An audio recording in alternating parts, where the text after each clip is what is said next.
الحمد للہ رب العالمین وبہ نستعین اما بعد۔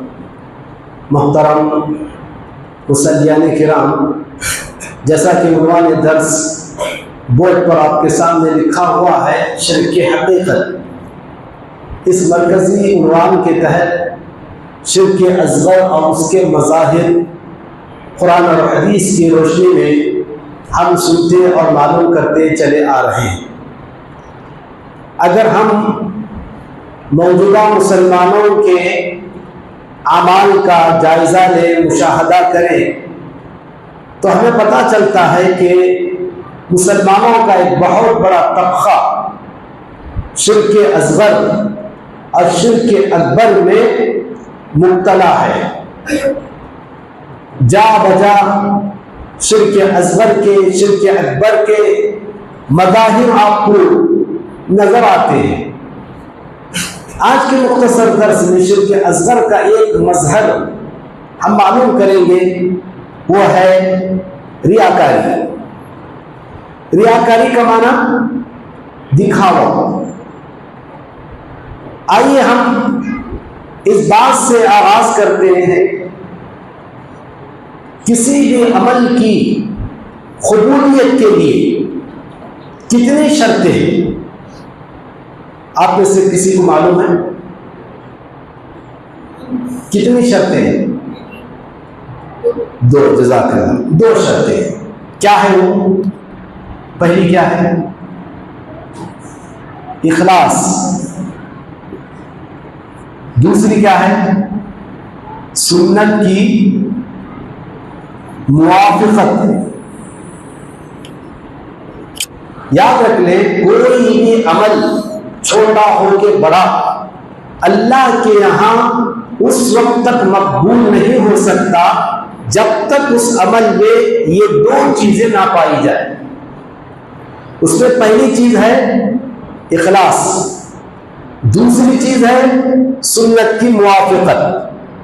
مختصر الفاظ میں یہ سمجھ لیں، اخلاص کا معنی ہے ہم جو بھی عمل کریں، چھوٹا ہو کے بڑا، وہ اللہ کی رضا کے لیے، اس کی خوشنودی کے لیے کیا جائے۔ یہ ہے اخلاص۔ اخلاص یہ کسی بھی عمل کی روح ہے۔ اخلاص کسی بھی عمل کی قبولیت کی شرط اول ہے۔ اور دوسری شرط ہے سنت کی موافقت، یعنی ہم جو عمل کریں، جو عبادت انجام دے، وہ نبی پاک صلی اللہ علیہ وسلم کی سنت اور آپ کے طریقے کے موافقت اور مطابقت ہو۔ مان لیں مثلا کوئی شخص عبداللہ ہے جو عمل کر رہا ہے، اس کے اندر اخلاص ہے، سنت کی موافقت نہیں ہے، یعنی دو میں ایک شرط پائی جا رہی ہے، ایک نہیں، عمل قبول ہوگا؟ یا اس کا الٹا مان لیں، سنت کی موافقت ہے، اخلاص نہیں ہے، اب عمل قبول ہوگا؟ نہیں قبول ہوگا۔ عمل تبھی قبول ہوگا جب اخلاص بھی ہو، سنت کی موافقت بھی ہو، دونوں رائٹ ہو۔ ایک رائٹ ایک رانگ آئے گا تو پھر وہ عمل قبول نہیں ہوگا۔ اب مان لیں اخلاص کا اپوزٹ، اخلاص کی ضد کیا ہے؟ اخلاص کی ضد کیا ہے؟ ریاکاری، دکھاوا، جزاک اللہ، ریاکاری۔ اور سنت کی موافقت، یعنی سنت کا اپوزٹ کیا ہے؟ بدعت۔ یہ میں نے تمہید کے طور پر آپ کو اس لیے سمجھایا تاکہ معلوم ہو کہ ریاکاری یہ اخلاص کی ضد ہے۔ جب تک اخلاص اور سنت کی موافقت نہ ہو، وہ عمل قبول نہیں ہوتا۔ اور ریاکاری یہ دکھاوا، ریاکاری دکھاوا جسے آج ہم سمجھ رہے ہیں، اس کو اللہ کے نبی صلی اللہ علیہ وسلم نے شرک اصغر سے تعبیر کیا، چھوٹا شرک۔ کیسے؟ مسند احمد کی روایت ہے، اللہ کے نبی علیہ السلام نے ایک موقع پر صحابہ سے مخاطب ہو کر فرمایا، ان اخوف ما اخاف علیکم الشرک الاصغر، مجھے سب سے زیادہ تم سے شرک اصغر کے بارے میں خوف ہے، کہیں تم شرک اصغر میں مبتلا نہ ہو جائے۔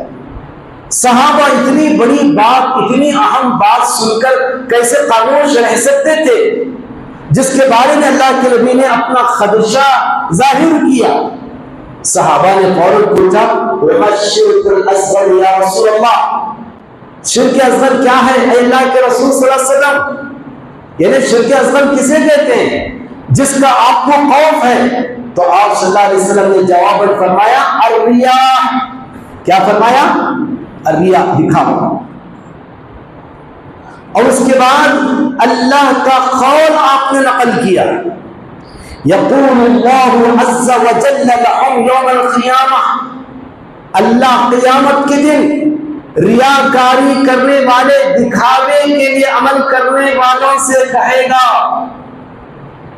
اذهبوا الى الذین کنتم تراؤون فی الدنیا، ان لوگوں کے پاس جاؤ جن کو دکھانے کے لیے، جن کو خوش کرنے کے لیے تم اعمال دنیا میں کیا کرتے تھے۔ فانظروا، دیکھو، هل تجدون عندهم جزاء، کیا تم ان کے پاس بدلہ پاتے؟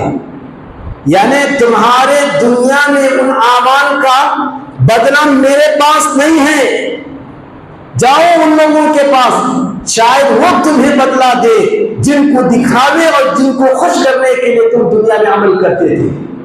اللہ اکبر، ذرا غور کریں، اس حدیث پر سوچیں۔ اس حدیث سے پتہ چلا کہ ریاکاری، دکھاوا یہ شرک اصغر ہے۔ دوسری بات یہ معلوم ہوئی ریاکاری جس عمل میں ہوگی اس عمل کو اللہ برباد کر دے گا، اس کا کوئی اجر نہیں ملے گا۔ اور تیسری بات یہ معلوم ہوئی کل قیامت کے دن اللہ تعالی ریاکاری کرنے والے لوگوں سے کہے گا جاؤ، آج تمہارے اعمال کا بدلہ میرے پاس نہیں ہے، شاید تمہیں ان لوگوں کے پاس بدلہ ملے جن کو تم دکھانے کے لیے عمل کیا کرتے تھے۔ کیا وہاں کوئی بدلہ دے سکتا ہمیں اپنے اعمال کا سوائے اللہ کے؟ اندازہ لگائیے وہ عمل بیکار ہے۔ اس حدیث سے سب سے اہم بات یہی معلوم ہوتی ہے ریاکاری، دکھاوا یہ شرک اصغر ہے۔ دوسری روایت ہے سنن ابن ماجہ کی صحیح روایت ہے، اس حدیث کے اندر اللہ کے نبی علیہ الصلوۃ والسلام نے ارشاد فرمایا ان اخوف ما اخاف عندی من مسیح الدجال، مجھے تمہارے تعلق سے سب سے زیادہ خوف مسیح دجال سے بھی زیادہ ہے۔ دجال کا فتنہ کتنا اہم فتنہ ہے، قیامت کے قریب دجال کا خروج یہ سب سے بڑی علامت ہے قیامت کی۔ اس فتنے کے بارے میں ہر نبی نے اپنی امت کو ڈرایا ہے۔ اللہ کے نبی صلی اللہ علیہ وسلم نے بھی اپنی امت کو سب سے زیادہ مسیح دجال کے فتنے سے ڈرایا، اور نماز میں ہر نماز میں آپ پناہ مانگتے تھے، اللہم انی اعوذ بک من فتنة المسیح الدجال۔ اس فتنے مسیح دجال سے ہی زیادہ خوف اللہ کے نبی صلی اللہ علیہ وسلم نے کس کے بارے میں ظاہر کیا؟ شرک خفی کے بارے میں۔ شرک خفی، اس حدیث میں شرک خفی کا لفظ آیا ہے۔ یہ شرک خفی کیا ہے؟ پوشیدہ شرک۔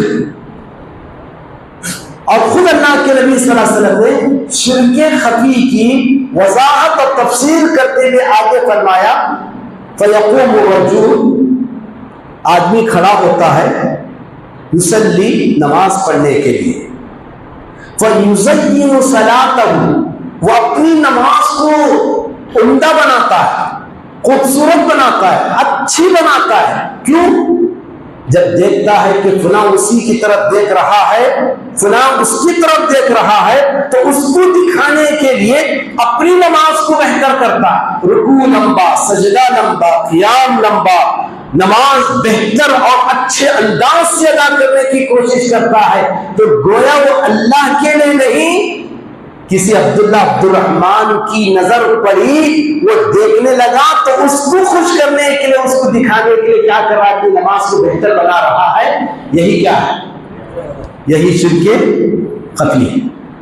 یہی شرک خفی ہے، پوشیدہ شرک. اندازہ لگائیے کیا آج ہم اس میں مبتلا نہیں؟ مسیح دجال کا فتنہ وہ تو اپنے وقت پر ظاہر ہوگا، لیکن اس سے کہیں زیادہ یہ جو ہے شرک خفی کا فتنہ آج عام ہو چکا ہے. لوگوں کو دکھانے کے لیے، خوش کرنے کے لیے نمازیں پڑھتے ہیں، خیرات کرتے ہیں، اور حاجی کہلانے کے لیے حج بھی کرتے ہیں، عمرہ اور حج پہ جاتے ہیں. تو آج کل دیکھیے آپ سوشل میڈیا میں، واٹس ایپ میں، سوشل میڈیا کی دنیا میں اپنے احرام کے ساتھ بالوں کو ملاتے ہوئے، قربانی دیتے ہوئے، رمی جماعت کرتے ہوئے فوٹو نکال کر وہ شیئر کرتے ہیں، دکھانا چاہتے ہیں دنیا والوں کو. اس طرح اپنا عمل وہ خود ریاکارانہ طور پر عمل کو برباد کر رہے ہیں. یہ کتنا بڑا فتنہ ہے، اس سے بچنا چاہیے. آخر میں ایک حدیث جو مسلم کی ہے، بڑی اہم حدیث ہے. اس حدیث کو سن کر ہم اپنے درس کو ختم کرتے ہیں. اللہ کے نبی علیہ السلام نے ارشاد فرمایا، حدیث قدسی ہے، یعنی اللہ تعالیٰ فرماتا ہے من عمل عملا اشرک فیہ معی غیری ترکتہ وشرکہ. کیا ہے مطلب اس حدیث کا؟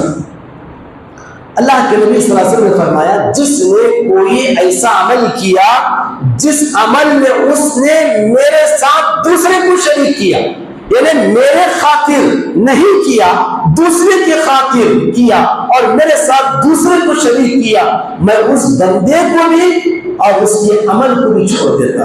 اللہ اکبر. یعنی وہ عمل اللہ تعالیٰ قبول نہیں کرتا، وہ عمل اللہ تعالیٰ قبول نہیں کرتا جو عمل کسی دکھاوے کے لیے کیا جائے. اللہ اس بندے کو بھی اور اس کے عمل کو بھی چھوڑ دیتا ہے. کتنی بڑی وعید ہے. لہذا ان تمام دلائل کا خلاصہ یہی ہے، ریاکاری یہ شرک اصغر ہے، ریاکاری یہ شرک خفی پوشیدہ شرک ہے، ریاکاری یہ عمل کو برباد کرنے والا ہے.